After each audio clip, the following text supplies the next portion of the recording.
All right, so we're now recording. Thank you for joining us. Today we are learning from Alexa Heinrich for our accessibility and social media learn and launch. So I'll give you the floor, Alexa, if you'd like to go ahead and get started. Okay, so this is accessibility on social media. My name is Alexa Heinrich. I am the social media manager for St. Petersburg College in beautiful sunny Florida. I am an accidental expert on digital accessibility. So I was previously working in Chicago for a very large community college system. Part of my job there, in addition to social media, was handling some of the digital assets on the website. And one day I was putting up some web sliders on our homepage. So just what you see on a lot of web pages. And the digital strategist on my team asked me if I was adding alt text to those images. And I had no idea what she was talking about. So I started to do more research into what accessibility meant for digital spaces, specifically for social media, since that was my primary job role. And the more I thought about it, the more I was kind of horrified over the thought that if I wasn't making my content accessible, I was potentially preventing someone from getting a college education. So that was kind of my thought process. And I just never stopped learning about accessibility and I just kept going with it. And here I am now. I'm known to be a very outspoken advocate for inclusive content. If you follow me on Twitter, you'll probably see me call out brands, organizations, elected officials on occasion when I see them doing bad things with their social media, to the point where I accidentally scolded Taco Bell into captioning a video a few months ago, and Ben & Jerry's sent me thank you ice cream when I taught them about alt text. So it can pay to be passionate about what you care about, especially if it's ice cream. I do take compensation in ice cream. But when it comes to accessibility, many digital marketers want to know what makes it important for social media and what it means to be inclusive online. Not everyone experiences or navigates digital spaces the same way. There are people with disabilities around the world who rely on assistive technology like screen readers, text-to-speech programs, and captions to consume digital content. Someone may use an assistive device because they have a sensory disability that is permanent, such as blindness or hearing loss that cannot be medically treated or reversed. Their disability could be temporary due to an injury like a bruised eye or an illness such as losing your hearing from an ear infection.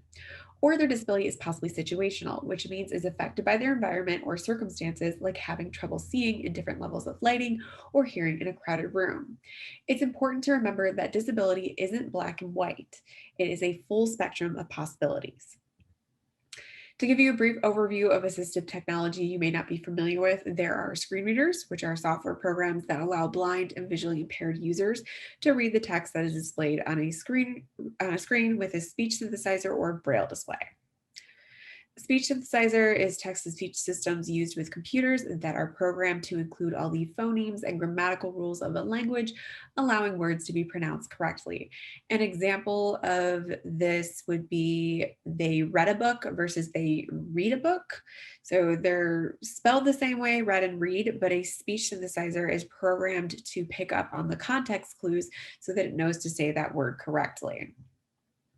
A braille display provides access to information on a computer screen by electronically raising and lowering different combinations of pins and braille cells. This technology is crucial for people who are deaf-blind because they cannot rely on their sight or their hearing in digital spaces.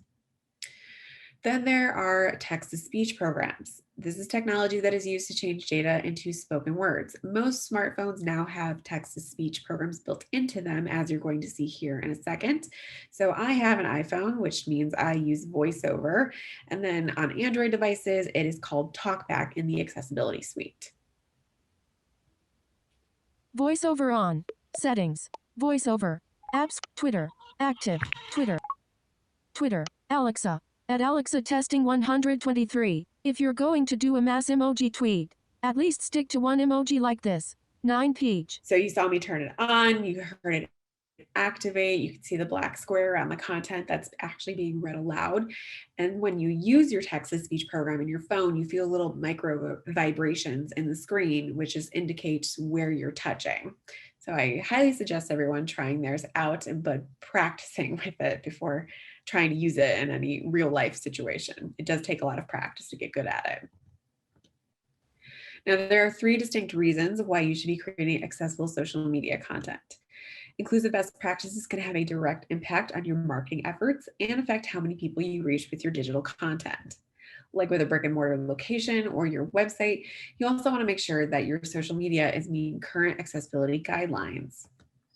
And most importantly, you should care about the experience that your followers have when they engage with your content online.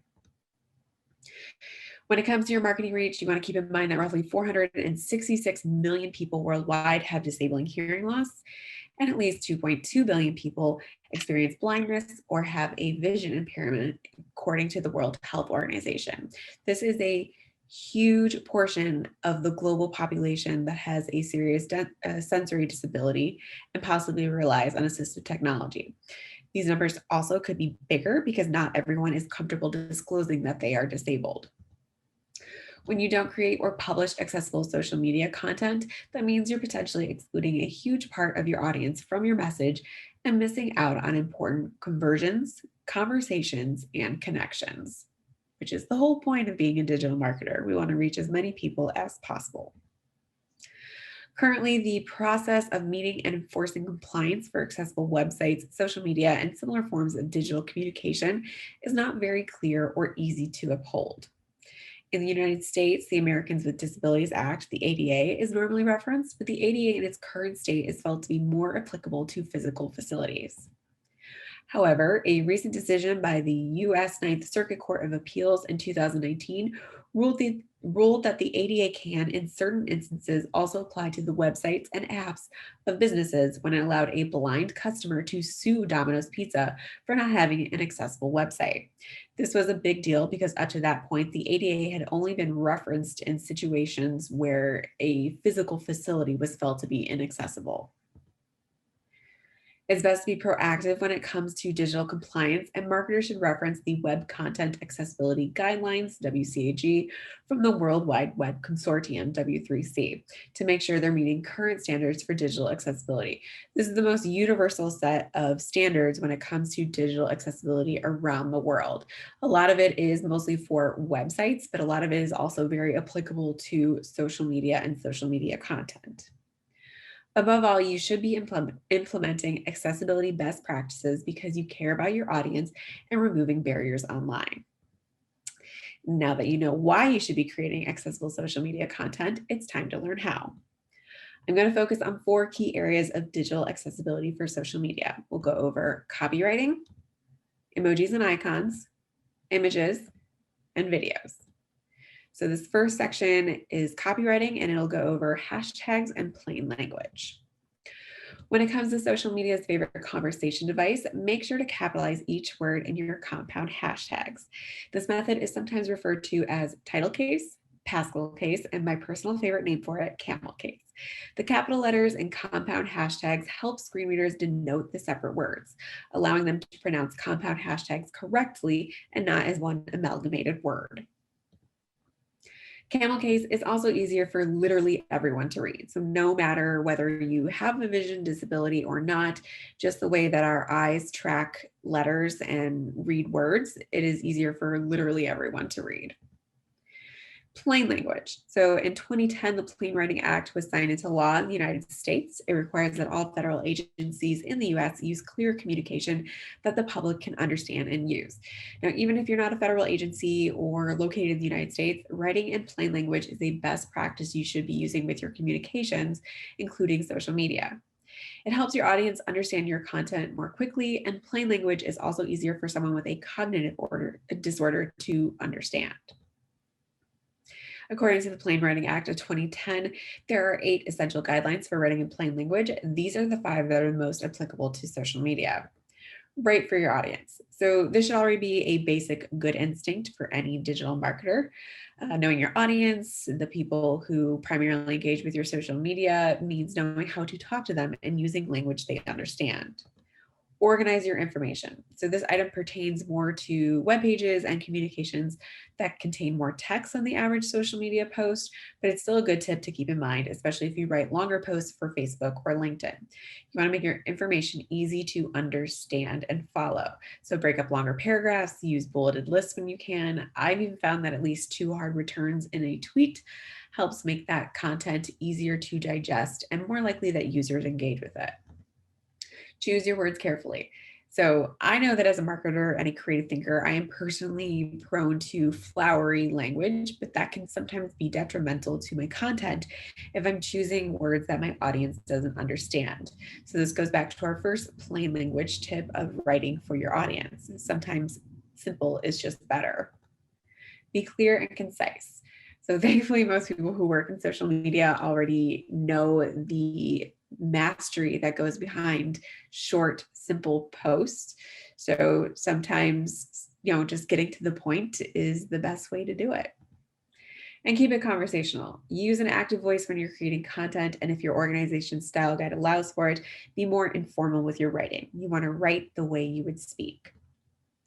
For more info on plain language, you want to visit www.plainlanguage.gov, the US government's official website for the Plain Writing Act of 2010. The site not only lists all of the basic guidelines for writing in plain language, but also has a lot of great before and after examples to reference as well. Moving on to my favorite section, emojis and icons. So everyone loves emoji, but did you know that each individual emoji has its own unique description assigned to it? When a screen reader comes across an emoji, it will read the emoji's description aloud to the user or translate it into Braille. Every emoji description is unique and some are very specific depending on the icon. Here you'll see some icons that are hyper-specific descriptions. So you have bento box, which I didn't even know existed before I created this presentation. There's love you gesture, so not just a hand, but a specific gesture. An evergreen tree, there are several different tree emojis in the emoji lexicon. This one is specifically an evergreen tree. And then an ear with hearing aid. So not just an ear, it's an ear with hearing aid. Many emojis have descriptions and appearances that vary across platforms, devices, and browsers.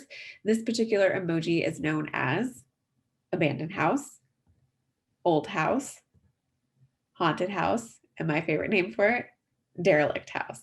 I would really love to know what it takes to be the person who gets to name emoji, because it seems like they have a lot of fun with these names. Even emoji with skin tones get custom descriptions.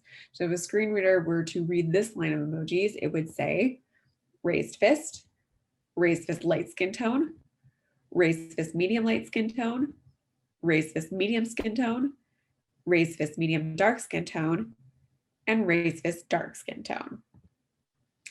You should keep in mind that because a screen reader picks up on the description of emojis, the excessive use of them is not advised.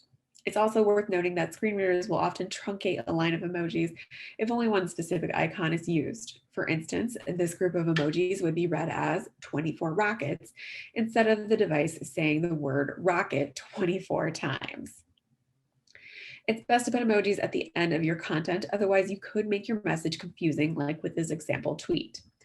Once a screen reader translated the emojis, the content ran into several clarity issues as shown by the bolded copy that indicates where the emojis used to be. An excellent resource for digital content creators who want to be smart and strategic with how they use emojis is emojipedia.org. This website lists every known emoji along with their different appearances and descriptions across platforms, devices, and browsers. I personally have emojipedia.org saved as a quick shortcut on my computer just because I use it so frequently. I go there at least every other day to double check the descriptions of my emojis and how they're going to appear on different browsers, platforms, and devices. So when it comes to emoji on social media, you should use them in moderation. Double check their description before using them. Resist changing the color on emojis with variable skin tones unless necessary for context. This tip is only for people who manage a brand social media. I would never presume to tell someone what colored emoji they should use for their personal identity on their personal social media. And place them at the end of posts and tweets to avoid clarity issues. Another best practice for icons is one that focuses on a trend often seen on Instagram and is especially popular with beauty and lifestyle bloggers. Content creators have started using external websites to generate fancy Unicode characters for their posts to make the copy appear in different weights, styles, and fonts. So you'll notice the yellow has highlighted these typefaces that don't actually match the typeface of the default font on Instagram. They're different. Unfortunately, some assistive devices cannot decipher these characters and will typically skip over them as shown in this first example tweet. So you'll see I used 3 different typefaces from an external website here. And then this is the default font for Twitter. So this is what my screen reader did when I tried to read it. Alexa. At Alexa testing 123. Unfortunately, screen readers cannot read these Unicode characters, making them inaccessible. Hashtag accessibility. 4 minutes ago. So my screen reader completely skipped over those first 3 lines and just read the last part because that was the part that it could identify as an actual character. Now, even worse are the Unicode characters that a screen reader turns into indistinguishable noises, like with this second example tweet. Alexa. At Alexa testing 123 circled Latin capital letter S. I only showcased a few seconds of that tweet because it goes on for quite a while. It actually took my phone's screen reader almost 2.5 minutes to read that entire tweet aloud because of those Unicode characters. Content creators should only use the default fonts and formatting that are provided on the platforms. You don't want to make any mistakes like this where the Unicode characters are completely inaccessible. Another popular trend on social media that involves the use of characters is called ASCII art and often looks like this. It uses letters, numbers, punctuation, and other characters to create illustrative memes and has been around for decades now. ASCII art is currently seeing a resurgence in popularity on social media as major brands try to appear relatable and hip with their followers. However, ASCII art is not accessible for screen reader users. A screen reader is programmed to read characters and punctuation marks as they were originally intended. They cannot properly discern when characters are used to create illustrations, and when read aloud, ASCII art normally sounds something like this.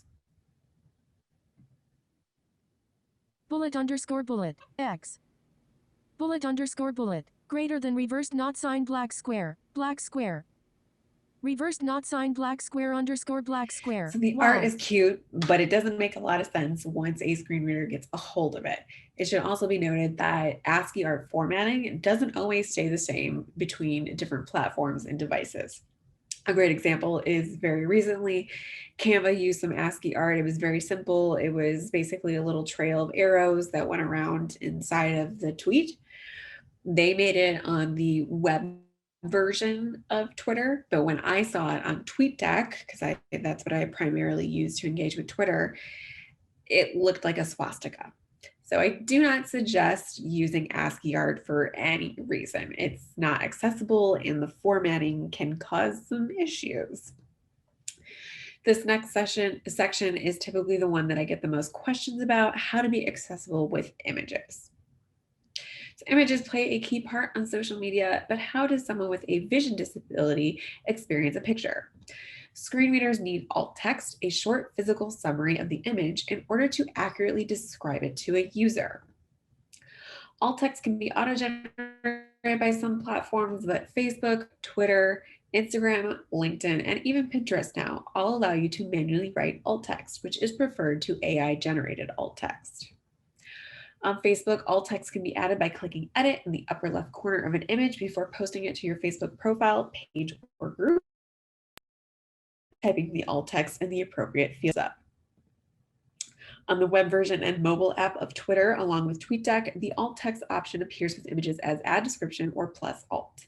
You can also add alt text to GIFs on Twitter if you use their built-in GIF library on the mobile and web versions of the platform. Twitter is also the only social media platform right now that allows you to add alt text to your images in its story feature, which is called Fleets. So that was a big deal since it was the last social media platform to get stories, but it's the only one that allows for alt text in its stories. For Instagram, when you get to the final screen before publishing your post, you want to tap Advanced Settings, scroll to Accessibility, click Write Alt Text, and then add your image description.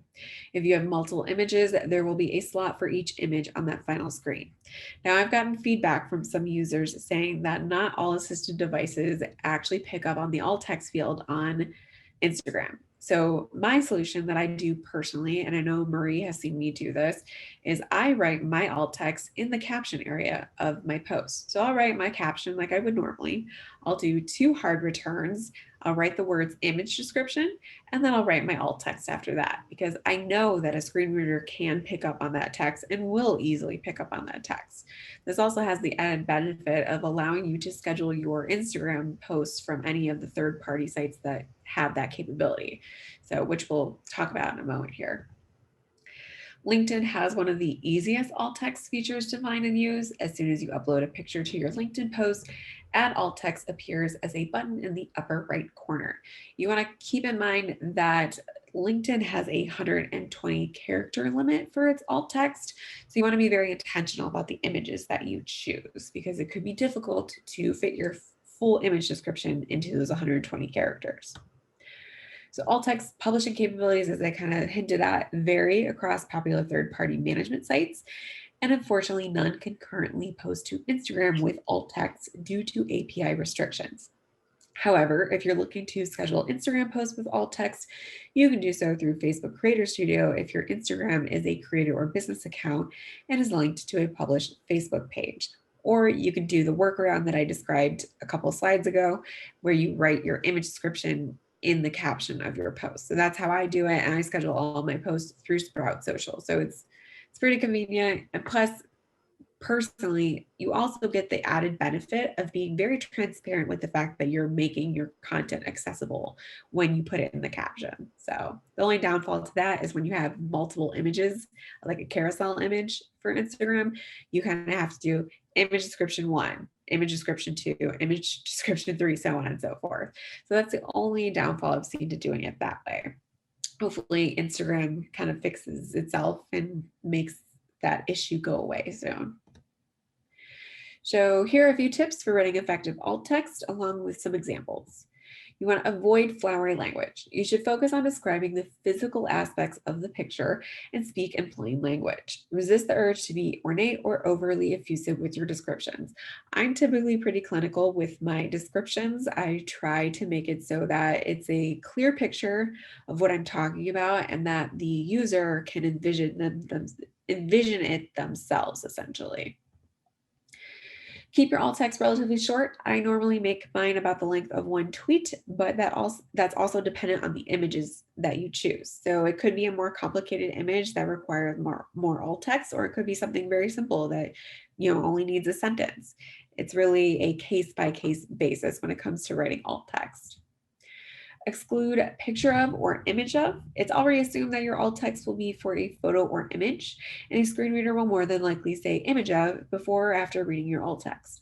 However, if your image file is something like an illustration, a painting, or even a screenshot, you can include that in your alt text because it gives the user a better idea of how to visualize your image. So I use a lot of screenshots. I'm a social media manager. That's just how we function. So I will say screenshot of, just to make it very clear, like it's not just a picture out of a camera, it's something more specific than that. Avoid using images with flattened text. This is a big one. If you're posting a copy-heavy graphic or an image that is an event flyer or has text overlaid on it, you'll need to add alt text for all the flattened copy. If you drag your cursor over the text on an image and it doesn't highlight the individual words or characters, it's not readable, which means it's also not actionable. JPEG, PNG, and GIF files do not support readable text. So the only file really that can sort of be uploaded to social media, only LinkedIn, with readable text is a PDF. So PDF, you could go in, we've probably all done it, where you could copy the text on a PDF. You cannot do that on JPEG, PNG, GIF, TIFF, any of those image files. It's not possible. The copy gets flattened, turned into an object when you export that image. So it can't be picked up by a screen reader because it's not recognized as a readable character. which is why you would need to include it in your alt text. It's okay to use proper nouns and names. So if a well-known person, place, or thing is in your image and it adds context to your content, go ahead and name it. Don't feel like you need to describe everything. If something in the image is significant to understanding the whole picture or post, describe it. If it's not, skip it and save your characters for the important stuff. So I had a very complicated picture here. There's a lot going on. It's New York, Times Square. You don't need to describe every single person, every single item in here. This description that I gave it gives a pretty concise description of the image. You can include extra identifiers for people. So if the race, gender, ethnicity, or another identifier for a person is relevant to the overall context of the image, feel free to add it. It also helps in this instance to think of your content as a whole. Is that identifier contextually important? So the example that I frequently use when it comes to extra identifiers for people is any situation where the Black Lives Matter movement is involved. So if you were to post pictures from a Black Lives Matter march or protest, adding the race of the people in the images is contextually important because of the nature of that movement. So it would be vital to include if they are Black, if they are white, stuff like that. So that's a good example of including extra identifiers when it's contextually important. Avoid acronyms if possible. So it's better to type out the full name or title of a person, place, organization, or initiative because screen readers don't always read acronyms correctly. Lesser known acronyms also don't add a lot of context to an image. So if you do use an acronym in your alt text, type out the full name or title first, and then place dashes in between each letter of the acronym so that the screen reader says it properly. You can also add just spaces. This would be an instance where I would encourage people to test their content before posting it for the rest of the world. So I have here higher education social media. I just put spaces in between HESM. So the screen reader didn't try and say it as HESM because that's probably what it would do. This just ensures that it actually says it correctly. Add your keywords for improved SEO. This piece of advice is more for images on websites than social media, but it's a good tip to keep in mind in case search engines ever evolve to pick up alt text on social media platforms. To my knowledge, they currently do not. However, keywords in alt text on Instagram do supposedly affect search results within the app. You just want to make sure that you're prioritizing the accurate description of your image and not the searchability of it. We see a lot of tips floating around TikTok where they're suggesting that Instagram users just load their alt text field on Instagram with a bunch of keywords. You should not do that because if a screen reader user was going to come across that alt text, a bunch of random keywords don't tell it anything relevant about the image. It just shows that you prioritize SEO more than you do accessibility. In our final section, we'll go over making videos accessible. I know everyone is probably thinking about captions, but I want to talk about audio descriptions first, which is a form of narration used to provide info surrounding key visual elements in videos for blind and visually impaired consumers. They're an accessible option on popular streaming services like Netflix and Hulu. As an example, I have this screenshot from my Netflix account. The audio description option is housed under the same menu where you would find captions and subtitles. So you'll see it off to the left there, English audio description. If I were to turn that on, I would hear an additional voice start talking and describing what's happening in any scene. An audio description adds an additional audio track to a video that can be toggled on and off by supported platforms. Unfortunately, audio descriptions are not supported by YouTube or Vimeo, which are popular platforms that we use when it comes to social media.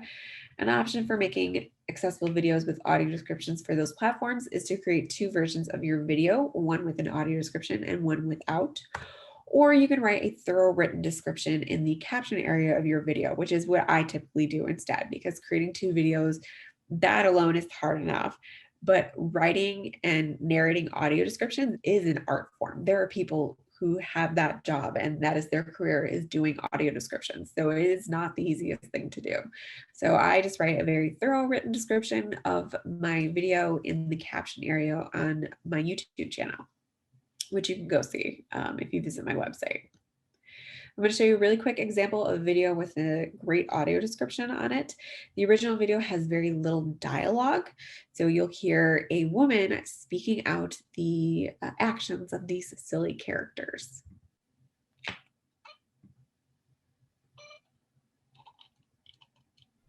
From the creators of Tangled and Wreck-It Ralph, Disney.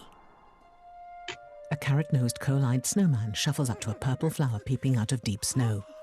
Ooh, hello. He takes a deep sniff. His nose lands on a frozen pond. A reindeer looks up and pants like a dog. Seeing the reindeer slip on the ice, the snowman smiles and moves towards him, though actually he's running on the spot. The reindeer falls on his chin. The snowman uses his arm as a crutch. The reindeer paddles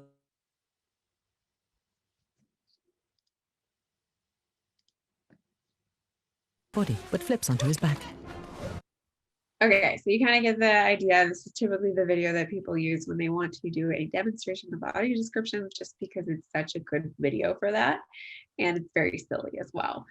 I'm going to provide the full slide deck to Marie, but you guys can find this very easily on YouTube if you want to watch the entire video. So moving on to captions, no matter where a video is posted, whether it's on a website or social media, it should contain captioning, sometimes called subtitles, so that deaf and hard of hearing users can understand and enjoy the content. Now, captioning can be closed or open. Closed captioning can be toggled on and off based on the preferences of the viewer. This is typically what we see on YouTube, Vimeo, any of the streaming services out there right now. Whereas open captioning is permanently burned onto a video and always visible. So this is what you see on apps like TikTok. That is open captioning. You can't turn it off. You have no choice. It's burned into the video. An easy way to add closed captioning to a video is to upload it to YouTube as unlisted, which means it's unsearchable, and give YouTube a little time to generate auto captions for it. Once the auto captions have been created by YouTube, you can edit them so that they are accurate and polished. And then after you've published your edited captions, YouTube will sync your timing, and then you can switch your video to public. So this is typically what I do. This is what you're seeing here. I let YouTube auto-generate my captions, and then I just go in and I make sure that they're accurate. I add punctuation, I capitalize where I need to, stuff like that. And then once it's all good, I publish those captions. YouTube will sync the timing so that it doesn't look like my mouth is off from my words. And then I can switch it to public. The great part about using YouTube to do closed captioning is that it's free. Anyone has access to a YouTube channel if they have a Gmail account. And you can also download your SRT file for that video and use it if you upload your video directly to Facebook, Twitter, LinkedIn, or any other platform that supports direct video upload with SRT caption files. So that's why I really like YouTube. Plus, YouTube's technology for captioning is pretty good. It's the same technology that Google uses for Google Meet.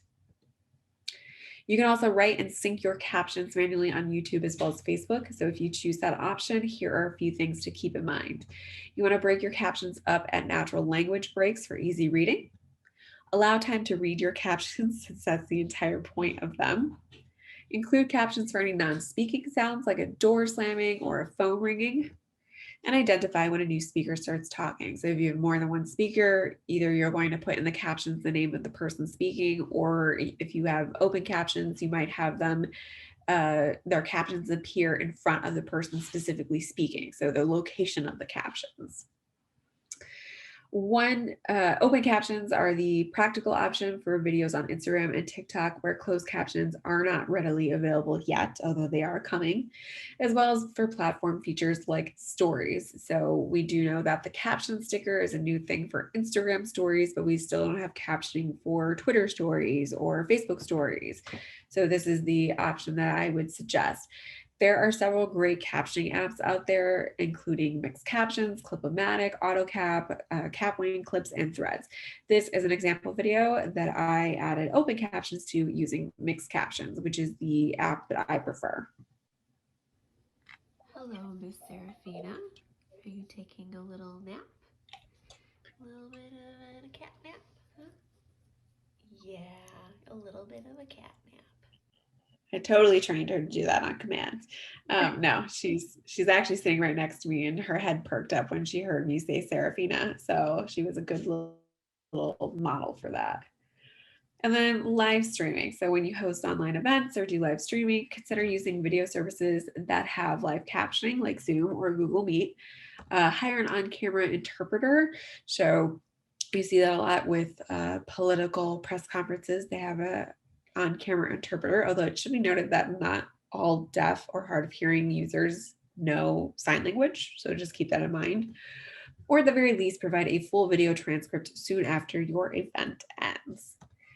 And then one last bonus tip, testing content. I personally have a unpublished Facebook page and a private Twitter account, as well as a private Instagram account that I use to test my content.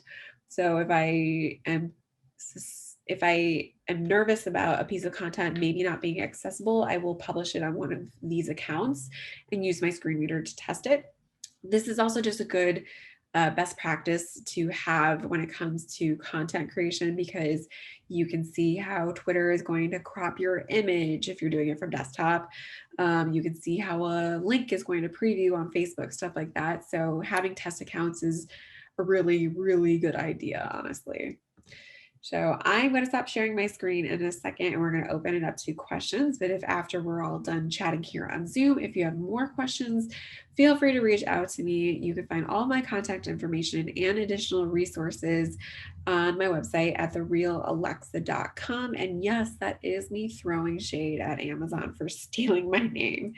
So I'm going to stop sharing my screen now, and we can have a little chat if anyone has additional questions that they felt weren't answered in the presentation. Thanks, Alexa.